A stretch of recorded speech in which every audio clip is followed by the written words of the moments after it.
In our perspective, we're seeing those driven by two factors, really. Number one, we're seeing candidates leaving their posts when the overall thesis is either not on track or no longer viable, right? And the valuations will not be met within the timelines as originally established by the private equity sponsor. In the current environment, we're finding that some private equities overpaid for the investments on the business, or were hit by the micro or macro economic headwinds. The second reason we're seeing is driven more by the short-term vision of the sponsor at the time of the original CFO hire, either too focused on the task at hand, which often is, in the mid-market and lower mid-market, establishing a private equity caliber finance function, up-leveling people, processes, and systems. Alternatively, they're too cost-driven when deciding to hire a CFO and tend to take higher risks, right? Rather than going with proven and tested, we're seeing some more step-up candidates being hired, or candidates who've not previously seen the scale comparable to the scale that the sponsor would like to see over the timeline of the hold.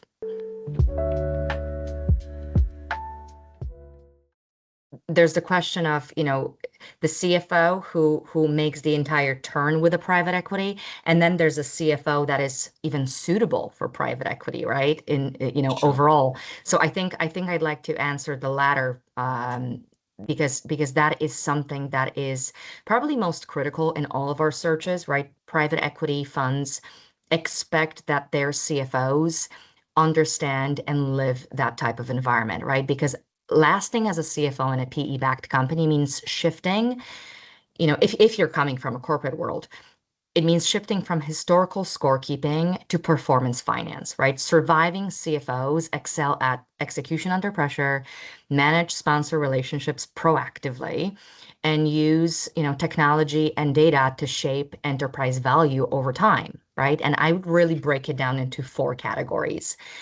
Strong P-backed CFOs have tremendous commercial acumen versus what finance used to be, right? Pure compliance, really. Instead of focusing on data and closing books, they drive growth and margin strategies. The second one, and this one is huge, is proactive sponsor management, right? The sponsor CFO relationship is vital. CFOs who last communicate early and transparently. They anticipate what PE firms need rather than react to demands, right? And the only way you are able to be that type of CFO is if you understand and you've been there previously. The third one is speed and agility, right? PE is characterized by ambiguity and aggressive timelines.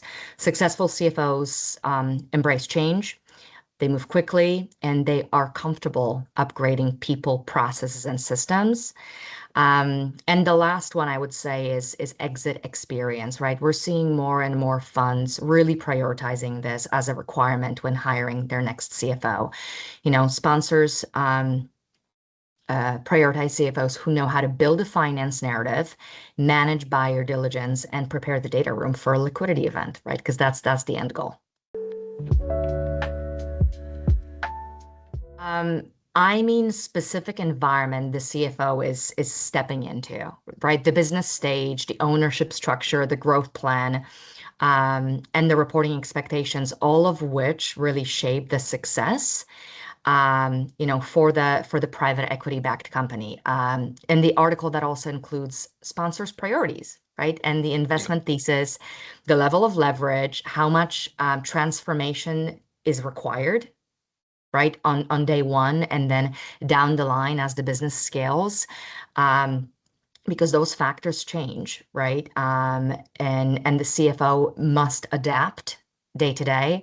So really the simple way to say it is a great CFO on paper is not always a great CFO for the seat unless they've operated in a similar kind of business and they can perform at the beginning of the investment, midway through, and through the liquidity event. It's really interesting. What we're now seeing is, not only for CFOs, but also private equity funds. It feels like the evaluation phase, have we made the right call on the CFO?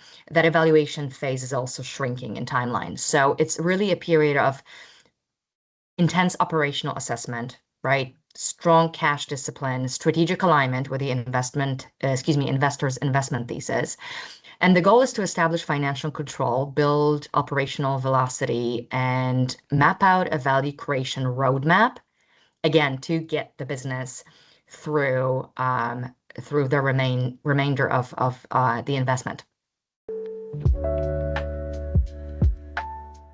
So you know what, we've seen a little bit of everything. We're currently working with some private equity funds that are so industry and size specific that they've been there, they've done that so many times. The boards are made up of experts in the field, and the CFO, yes, as influential as he or she is really more in this execution seat. And then we're seeing private equity funds. Maybe those are a little bit more industry agnostic. Yes, they focus on industrials, but this is across the entire line, where CFOs are expected to come in with, tremendous level of experience within the field and the space, and have the business acumen, to drive, Yeah. uh, everything from day one. So it's a mixed bag. Strategy versus history would probably be my first one, right? Focusing on compliance and reporting versus being a commercial partner to the CEO and the sponsor. Second one would be perfection versus speed. Larger Okay. corporations have, layers of approval processes, which allow for more, exhaustive modeling, consensus-driven decision making. Whereas PEs value urgency, right? Oftentimes, CFOs have to make strategic decisions based on having limited time and limited information. So those would probably be the two biggest differentiators.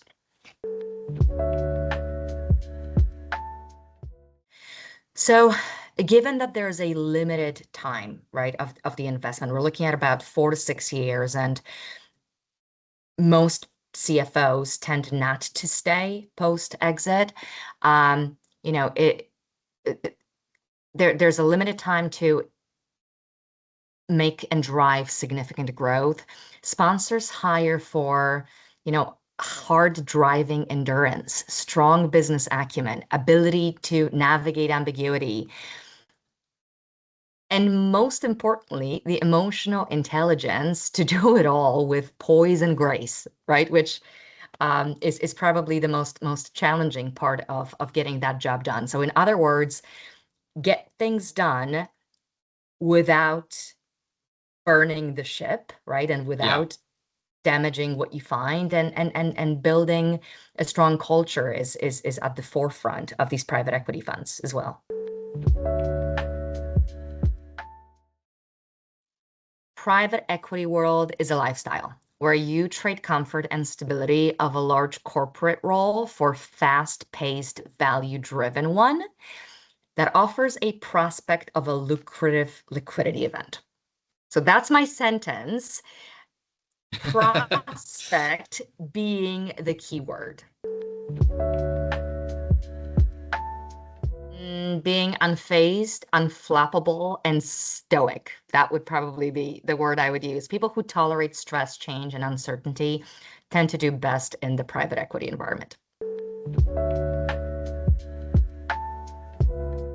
So not sure there's one thing um, that they get wrong, right? And oftentimes we help in finalizing the exact spec per se, and that takes Yeah. time and calibration, right? So frequently, we and the sponsor throughout the process realize that what they want, what they need, and what they can afford is not always aligned, and that's when we regroup and reassess. But you know that's one of the reasons why I personally really enjoy working with mid-market and lower mid-market sponsors, is because we are involved in really helping shape what the role looks like and what we're looking for. And we tend to be more in the advisory position throughout the entire process. An interesting fact, and I think a lot of people already know this, but when I was looking these numbers up, I realized how significant this is. So I think everyone needs to appreciate that private equity space will only continue to grow as the public market continues to shrink. Private firms account currently for 87% of all US companies. And that is up Wow. from 62% 2 decades ago. So I thought that was an interesting fact. There are twice as many PE-backed companies in the US today as there were a decade ago. So it's definitely something to keep in mind, especially if you're a finance professional.